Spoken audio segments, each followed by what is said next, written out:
Do you ever go fishing in the Great Smoky Mountains out near North Carolina in late fall? That quiet kind of chill with trees still burning orange and red, and that soft drizzle that just soaks into your clothes before you realize how cold you've gotten? I did, last October. It was supposed to be a peaceful weekend trip. Me, my old buddy Sean, and my dog, Buck. Buck's this ugly mutt, loyal as they come, patchy brown and black with ears that never sit right. He's always been my trail companion, even when I go hiking in the Rockies back home. That trip though, it ended something deep in me, something I don't think I'll ever get back. We had planned a trip around Deep Creek, nothing fancy, just some time away from the city, the heat of the kitchen and the routine. I'd gotten a tip from a guy online about some good fishing holes near the Bryson city site, not far from the Deep Creek Trail. The guy seemed odd but passionate, told me it was peaceful, untouched. Just you and the wild. That should have been my first red flag. We got there mid-morning, parked by the gravel shoulder, and hiked in a few miles. Rain was already coming in soft but steady. We set up a small tarp lean-to near the creek's bed and cast our lines.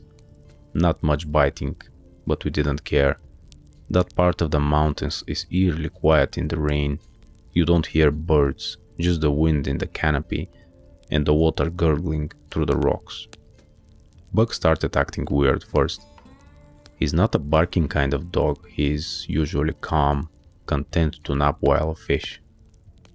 But he kept perking his ears up, staring off into the tree line.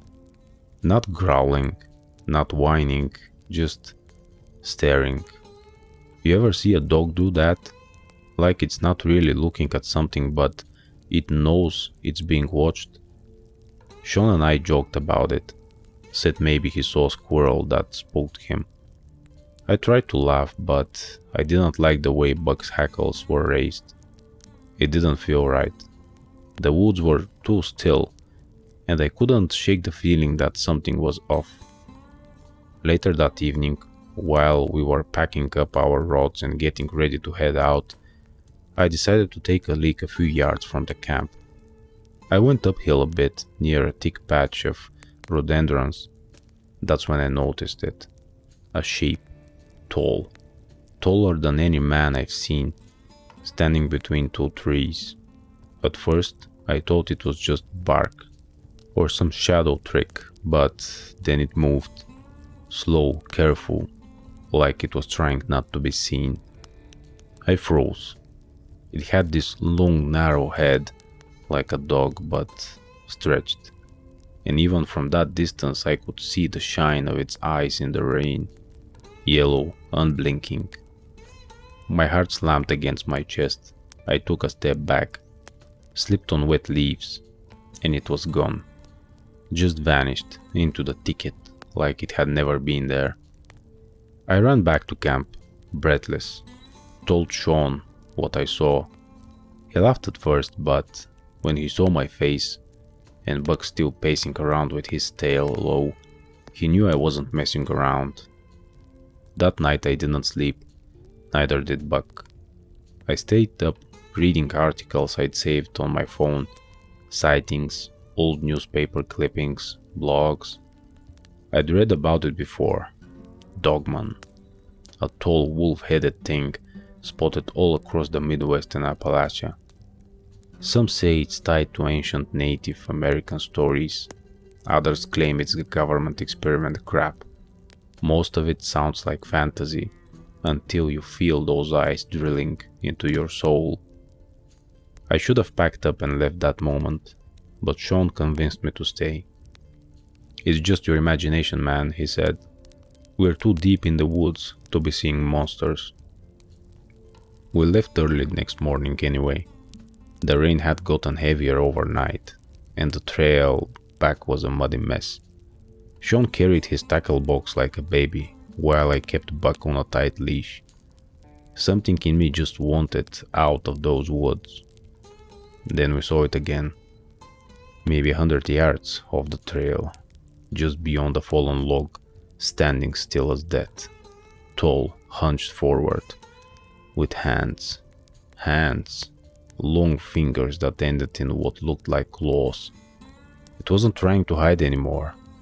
Buck went berserk, pulled the leash right out of my hands and took off toward it, barking like mad. I screamed his name, but it was no use. Sean pulled out the machete he always carried for clearing brush and took off after Buck. I was behind him with my hiking stick, useless as it was. The rain made everything a blur, and the trees seemed to close in around us. We found Buck near the base of a rock outcrop. He was growling at the underbrush, back arched. Then I saw it, barely a blur in the trees, and then it was on us. It moved like a nightmare, fast, impossibly fast, a flash of black fur and teeth. Sean swung his blade, but it grabbed him, lifted him right off the ground and threw him. I heard the crack of bones. I didn't have time to think. I lunged at it, hit it square with the stick. It turned toward me, and for the first time, I saw its face, like a wolf, but wrong.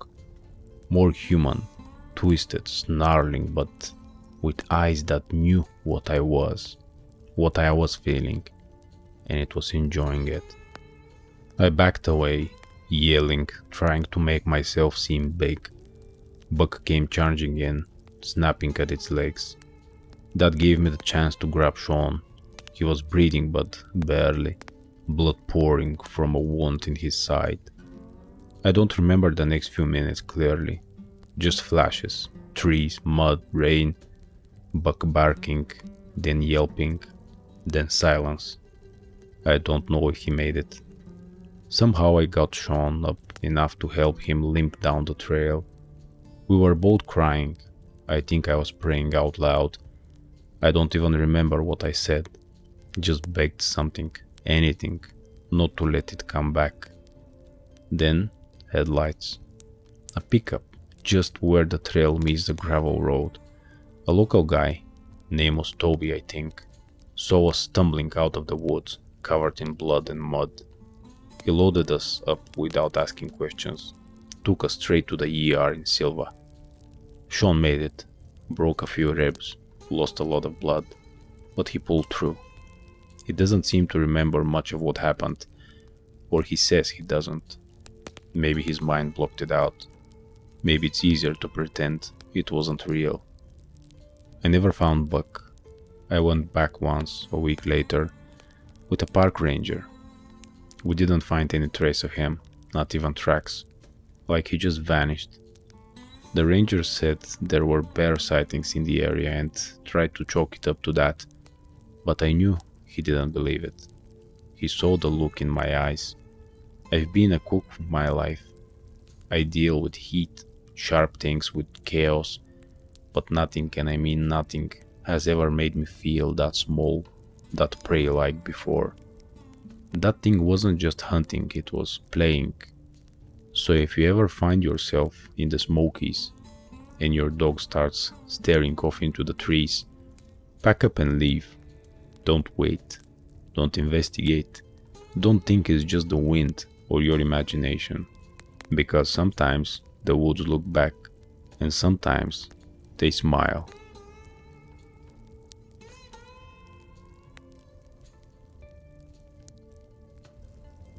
Have you ever played the game called The Beast Among Us? It came out a few years back, indie survival horror type thing. Whole point was trying to survive in the woods while something not quite human stalked you. One of those things that looked like it should walk on 4 legs but stood on 2. That's the one that got me hooked on Dogman lore. Thought it was all just backwoods stories and clickbait videos, you know? But I liked the vibe, the creepiness. Used to play it on my breaks, parked off some rest stop in the middle of nowhere. It got to the point I could hear the sound design from that game, even when it wasn't playing. Branches cracking, low growls out of the dark. Never thought I'd hear them for real. Name's Gary Norris, trucker from Mississippi. Done most routes you can imagine, coast to coast, but when I get downtime, I like to unwind with a line in the water, peaceful, calms the noise upstairs. And when my buddies, 3 old friends from my Texas routes, said they were planning a summer camping trip up in the Bighorn Mountains of northern Wyoming, I figured, why the hell not? Hadn't been on a trip like that in years. I even brought my dog along, big old mutt named Diesel, half shepherd, half something else, mean bark, loyal heart, and let me tell you, he ain't the type to get spooked by squirrels or shadows. We arrived late afternoon, sky already pissy with rain.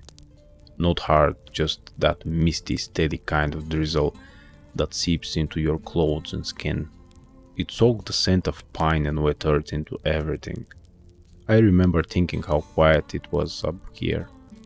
Even the birds weren't making much noise.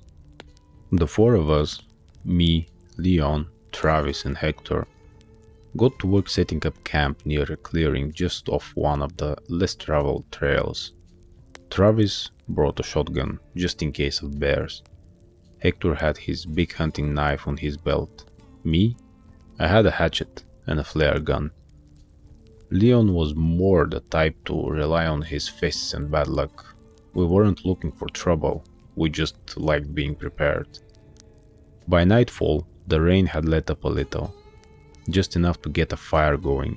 Diesel curled up near my feet, eyes locked on the tree line. I figured maybe he smelled something, a rabbit or a coyote. That's when the screaming started. Wasn't close at first, maybe half a mile off, but it wasn't a normal scream. It had this pitch to it, like a man and an animal screaming at the same time, all jumbled together. Cut through the rain like glass. We all froze. Mountain lion? Leon asked, but it didn't sound like he believed it.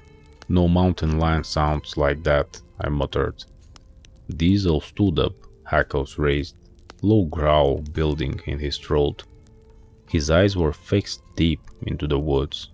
I grabbed my hatchet, feeling stupid, like maybe this was just some animal fight and we were all overreacting. Then something came crashing through the trees, fast. We barely had time to register what was happening when a shape tore into the clearing, tall and lanky but solid, covered in soaked black fur. Looked like a wolf had been stitched to a man's body, every part too long, too lean. Its eyes glowed amber in the firelight, locked on us with raw hunger. Travis fired, wide in panic.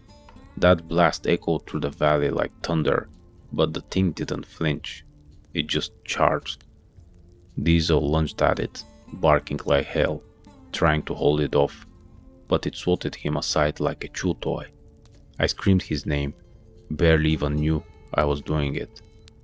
Leon tackled me to the ground, just as the thing's claws missed me by inches, cutting through the canvas of our tent like tissue paper. Chaos, pure chaos. Hector and Travis dragged Diesel back while I scrambled for the flare gun. The creature turned, snarling, teeth like daggers dripping with saliva. I fired. The flare hit it dead in the chest, lit the thing up like a carnival torch for just a second, enough to blind it or maybe just piss it off. It screeched, loud and furious, and vanished into the trees like smoke in wind. We didn't stick around, scooped up what we could, Diesel whimpering but breathing, and bolted down the trail, flashlights bouncing off trees and rain-soaked underbrush. It was muddy, roots everywhere, but we didn't stop until we reached the gravel road where our trucks were parked. And I swear to God, we weren't alone. Out there in the rain, just beyond the edge of the trees, we saw it again, watching, stalking. It kept pace as we ran, just far enough that we couldn't shoot, just close enough to let us know. That thing wanted to play. We piled into the trucks, Leon's pickup and my rig, and slammed the doors. Diesel jumped up into the cab with me, blood on his side, whining. I hit the ignition, praying she'd start, and when the engine finally roared to life, I saw it one last time in the rear view, not chasing us, smiling, like it knew we'd be thinking about it for the rest of our damn lives. I still hear that howl sometimes, out on long-haul routes parked somewhere off a dark stretch of highway. Sometimes I wake up sweating, heart racing, certain I'm gonna look out the window and see those amber eyes staring back at me. And Diesel? He's never been the same. Growls at shadows now, sleeps with one eye open. I don't care what people say. I know what I saw. That wasn't no bear, wasn't no wolf. That was something wrong. I don't think we were the first to see it. Sure as hell don't think we'll be the last.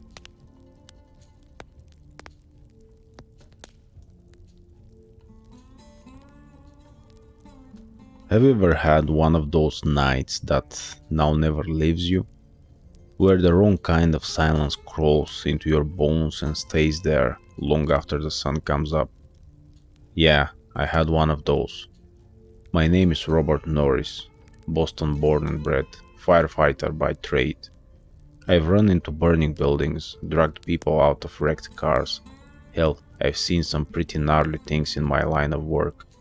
But nothing has ever gotten to me like what happened that spring night in the wood of eastern Kentucky. Not Arizona, though that's where I was headed. My car crapped out before I even crossed into New Mexico. But Kentucky? That's where it all started. I was driving down through the Appalachians heading for a hunting trip with an old buddy I hadn't seen since academy days. Spring air was crisp, and the sky was this clear blue that stretched on forever. I had Max with me, my old mutt. Half lab, half I don't know what. Just a solid dog with a mean bark and a nose that never failed me in the woods. The plan was simple. Take a few days, unwind, hunt some game, and catch up with an old friend over some beer and campfire smoke. But that car, Jesus, my old 94 Bronco started coughing up a storm just past a gas station off Highway 80. Not far from Daniel Boone National Forest. Smoke started belching from under the hood, and I knew she wasn't going to take me any further. There wasn't much choice. I pulled off the main road into a dirt path that led about a mile or two into a thicket of woods. Figured I'd camp overnight, get a tow in the morning. Should have walked back to the gas station. I set up camp in a small clearing just off the trail. Not my first rodeo. I hunt when I can, and I've camped solo more times than I can count. I had lightweight tent, firewood, a rifle for game, and a Glock on my hip. Max was sniffing around like usual, tail wagging, tongue lolling out of his mouth. Things were fine, normal. Until the sun dipped below the trees. That's when the woods changed. You ever feel watched? I mean bone deep, spine prickling kind of watched. That's what it was. Like a goddamn weight pressing down on your shoulders. I was sitting by the fire, sipping on a can of warm beer. And Max? He stiffened. Ears up, low growl, deep in his throat. That dog doesn't spook easy, but in that moment he looked like he was seeing something just past the tree line. I got up, hand on my Glock. "What is it, boy?" I whispered. "Nothing, just trees and dark." But Max wouldn't settle. He paced around the fire, growling low and steady, like something was circling. I grabbed my flashlight and swept it through the brush. All I saw were thick trees, shadows, and fog rolling in low along the ground. No animal noises, no bugs, just quiet. Dead wrong kind of quiet. Then I saw it, just for a second. Two eyes, wide and high off the ground. Not glowing, not like a deer, more like reflecting, like they were thinking. I shined the light again, and whatever it was gone. No snap of branches, no retreat, just gone. And I'd seen that show, you know the one about cryptids, weird legends. I remember the episode of the Dogman, upright canine-faced beast, built like a linebacker, yellow eyes, sometimes mistaken for Bigfoot. I laughed it off when I first saw it, said it was swamp gas and wild imaginations. But now, I wasn't laughing. That night, sleep was impossible. I kept the fire going and Max curled up beside me, alert but trembling. I had my Glock in one hand, flashlight in the other. All night I kept hearing shuffling, like someone was walking around just outside the glow of the firelight. I shined the light, nothing, but the moment I turned it off, there it was again, soft, purposeful, hunting. By morning I was on edge. Sunlight never felt so good in my life. I packed up fast, but the Bronco still wouldn't start. I didn't want to leave it, but I knew I needed to find help or at least self-service. So I leashed Max and headed east down the trail, hoping I'd get lucky and find a ranger station or roadside pull-off. We made it about a mile before we came across something off. Branches snapped unnaturally high up, way above head level, claw marks in the bark of a thick oak, deep ones, 3 lines like talons, straight down the trunk. Max started whining and pulling back on the leash, and that's when I heard it.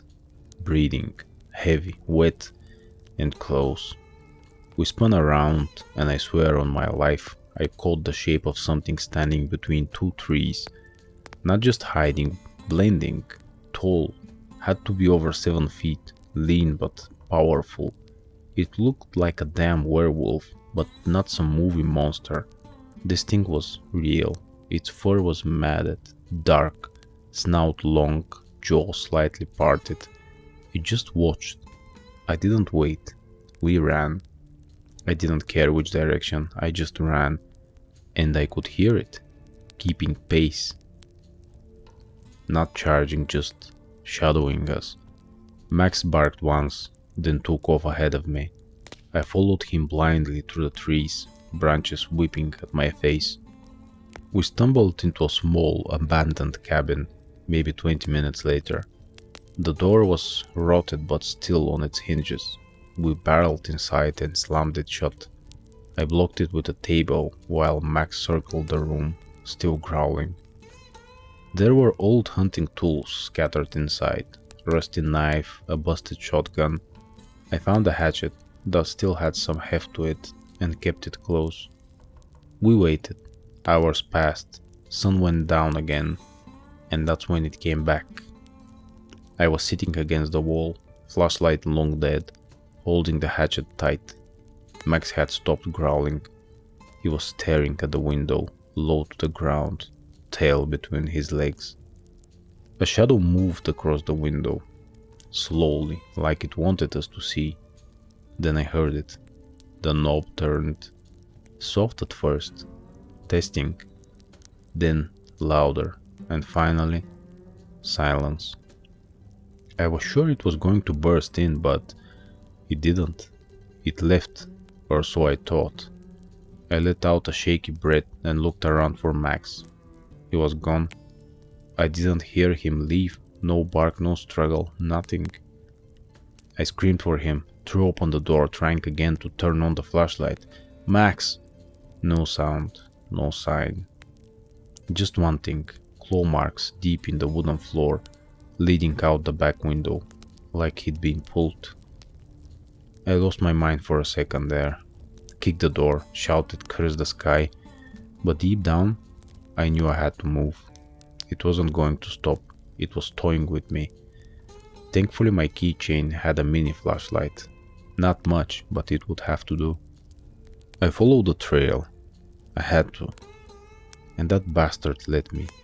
All night I found scraps, tufts of Max's fur, a paw print here and there, never blood, just hints, like it wanted me to follow. It finally happened around dawn. I stumbled into a rocky ridge, climbed up, and there he was, Max, lying in the grass, untouched but unconscious, like he'd just passed out. I grabbed him, and thank God he stirred, licked my face, and that's when I saw it again, standing at the edge of the tree line. That same shape, watching, head tilted like it was studying me. I didn't stop to stare. I hoisted Max up and ran. We made it back to the Bronco, and by some divine miracle, she turned over on the third try. I hit the gas and didn't look back. I never saw it again, but I know it saw me. I filed no report, told no ranger. Who the hell would believe me?